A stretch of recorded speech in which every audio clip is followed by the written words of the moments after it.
Bonjour, c'est Anne. Aujourd'hui, nous sommes là toujours pour parler de comment bien vendre sur Etsy ou sur une autre plateforme sur laquelle vous aimeriez vendre vos produits faits main ou vos créations d'une manière générale. Et ce dont on va parler, donc, c'est toujours dans l'optique d'améliorer en fait vos boutiques et de faire plus de ventes, mais c'est également de durer dans le temps.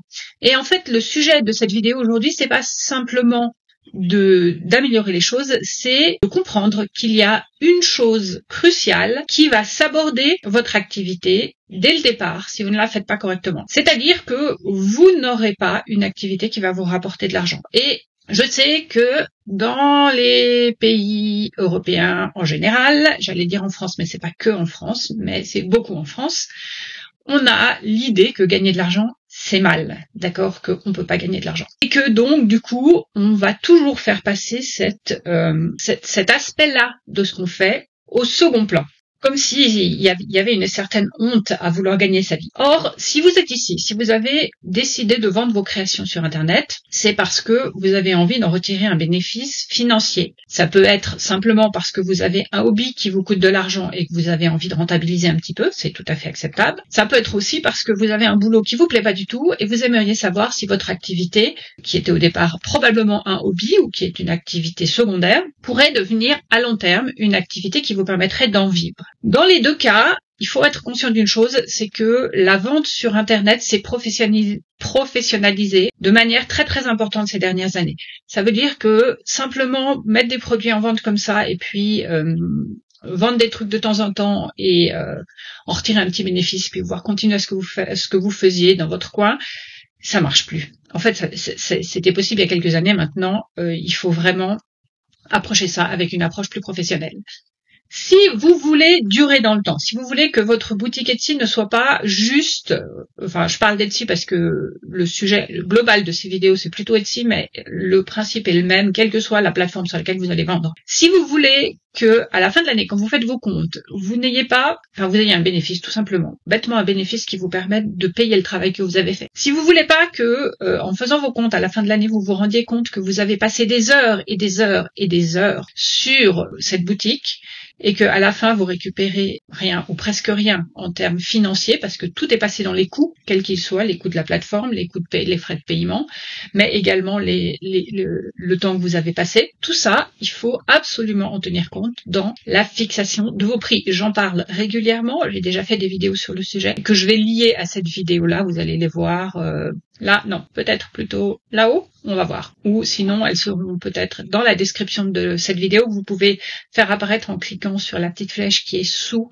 la vidéo. Parfois, quand on est sur mobile, ça se voit pas très bien, mais c'est possible. Et donc, je vois régulièrement dans mon groupe Facebook, qui s'appelle Vendre du fait main, et que vous pouvez rejoindre si vous voulez, pour discuter de tout ça, à condition de répondre à toutes les questions du questionnaire d'adhésion pour que je puisse savoir que vous n'êtes pas un robot, mais que vous êtes une vraie personne. Donc, dans ce groupe Facebook, je vois souvent des questions apparaître disant « Ah, mais je comprends pas, j'ai vendu des articles sur Etsy, et puis il me reste rien à la fin. J'ai payé ça, et j'ai eu des frais, et j'ai rien à la fin. » Donc déjà, première chose, chose importante, avant de vous lancer sur une plateforme, allez regarder exactement quels sont les frais de la plateforme. On va pas rentrer là-dedans, là maintenant, parce que c'est pas le but de cette vidéo. Mais du coup, ça m'a intéressée. Moi, je suis artisan, donc je vends sur Internet depuis à peu près 20 ans. J'ai commencé par eBay, ensuite par d'autres plateformes qui existent plus ou moins plus maintenant. Et puis, je me suis lancée sur Etsy quand Etsy a ouvert. Et donc, j'ai quand même une grande expérience de la vente sur Internet. Sur mes boutiques Etsy, j'ai 2 boutiques Etsy. Une qui vend donc ce qui est au départ mon métier, qui est devenu mon métier artisanal parce que ça n'était pas mon premier métier, parce que moi, je fais partie de ces gens qui ont fait une transition, j'étais donc chercheur dans l'industrie agroalimentaire. Et j'ai décidé un jour d'ouvrir un atelier de verrerie d'art. Donc, rien à voir. Et je peux vous dire que le fait de devoir vivre de sa passion, c'est quelque chose que j'ai expérimenté vraiment personnellement dès le départ, donc ça fait 20 ans. J'ai vu aussi beaucoup d'artisans autour de moi survivre ou pas, ou galérer, donc c'est quelque chose que je connais bien. Et je voudrais vous éviter de faire les erreurs de base que font beaucoup de créateurs ou d'artisans. Donc j'ai 2 boutiques Etsy, et la seconde vend, donc la première vend mes perles en verre, la seconde vend des illustrations vintage. Et donc, à L2, ces boutiques doivent totaliser maintenant un peu plus de 8000 ventes, je crois, quelque chose comme ça. Donc, voilà, je vous parle en connaissance de cause, je sais ce que ça représente de faire des ventes sur une plateforme Internet. Et puis voilà, quand on cherche des informations auprès de, comment dire, j'allais dire d'un coach, mais j'aime pas ce terme-là, d'un conseiller, de quelqu'un qui peut vous guider, ou vous aider, d'un mentor peut-être, c'est peut-être ça le bon terme.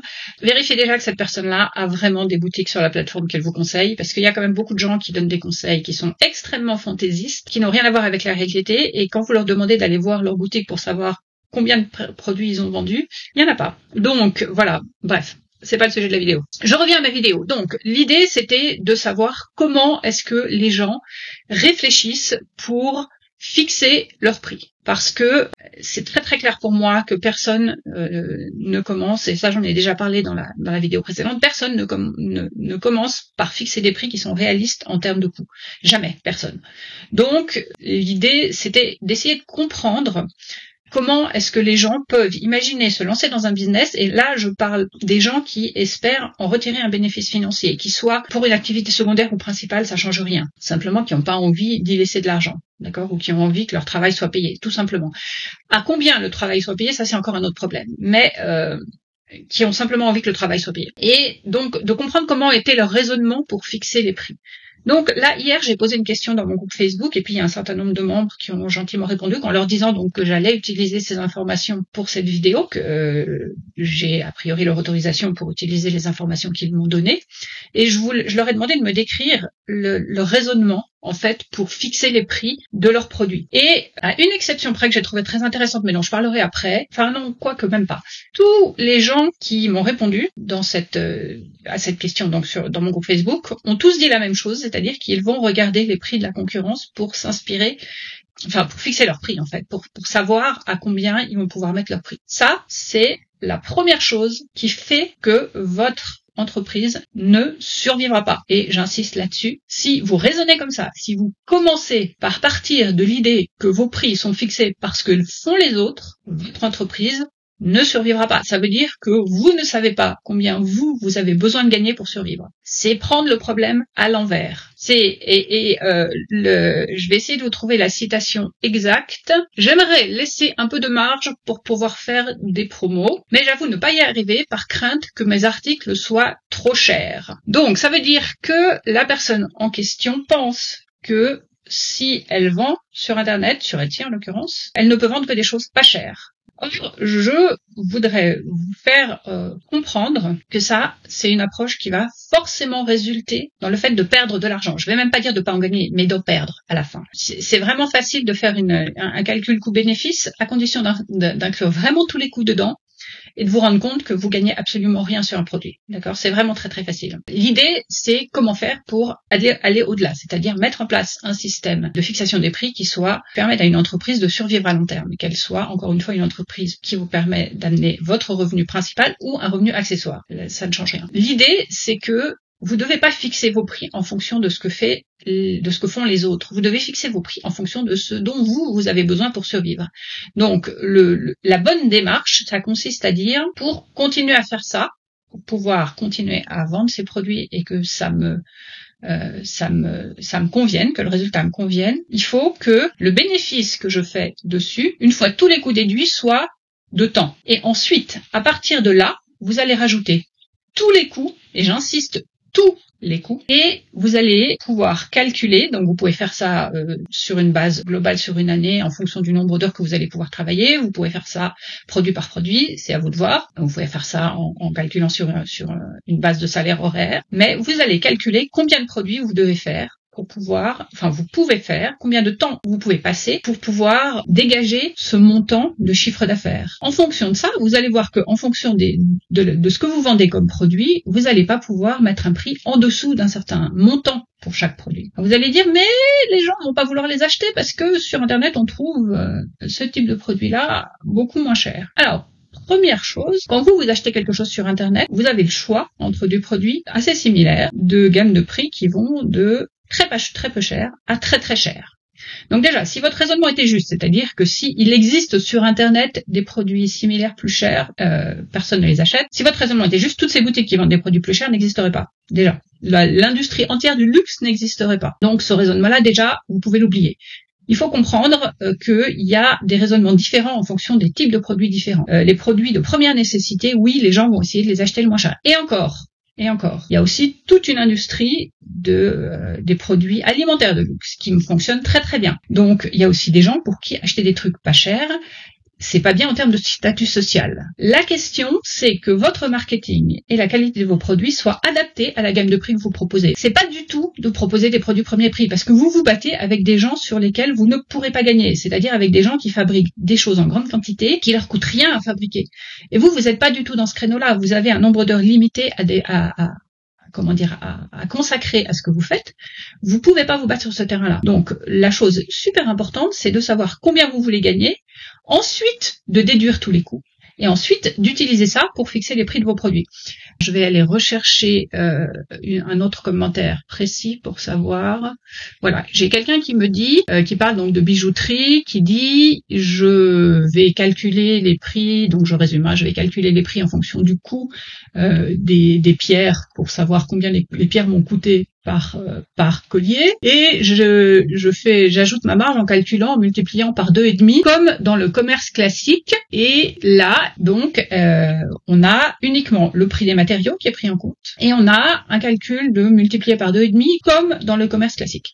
Alors ça veut dire quoi? Ça veut dire qu'on réfléchit comme pour un magasin de détail qui va acheter des produits tout faits, et j'insiste là-dessus, tout faits, et qui va donc calculer ses prix en multipliant par à peu près 2,5, parce qu'ils prennent des marges, leur marge est à peu près de 60% du prix du produit final pour calculer le prix de ce qu'ils vont vendre. Donc, j'insiste là-dessus, c'est que le magasin, il achète un produit qui est déjà fait. Ce qui veut dire qu'il l'achète au prix qu'on appelle le prix de gros, et ce prix de gros, il est calculé de manière à permettre au fabricant, qui est encore à l'étape d'avant, de vivre. Ce qui veut dire que le prix de gros, il inclut déjà tous les coûts de matériaux, et les coûts horaires, et les coûts de distribution, et le bénéfice du fabricant.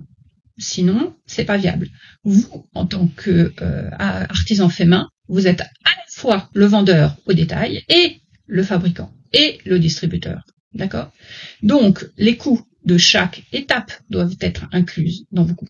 Ce qui veut dire que si vous multipliez par 2,5 le coût des matières premières, vous avez un prix final qui ne tient pas compte du travail et qui ne tient pas compte non plus du fait que c'est le prix de détail. Donc vous n'êtes pas passé par l'étape prix de gros pour fixer vos prix. Vous avez oublié la marge de fabrication complètement. Et d'ailleurs, cette personne-là ne me parle pas du tout de salaire horaire dans son raisonnement. Donc vos prix finaux, ils sont à peu près 2 fois trop bas.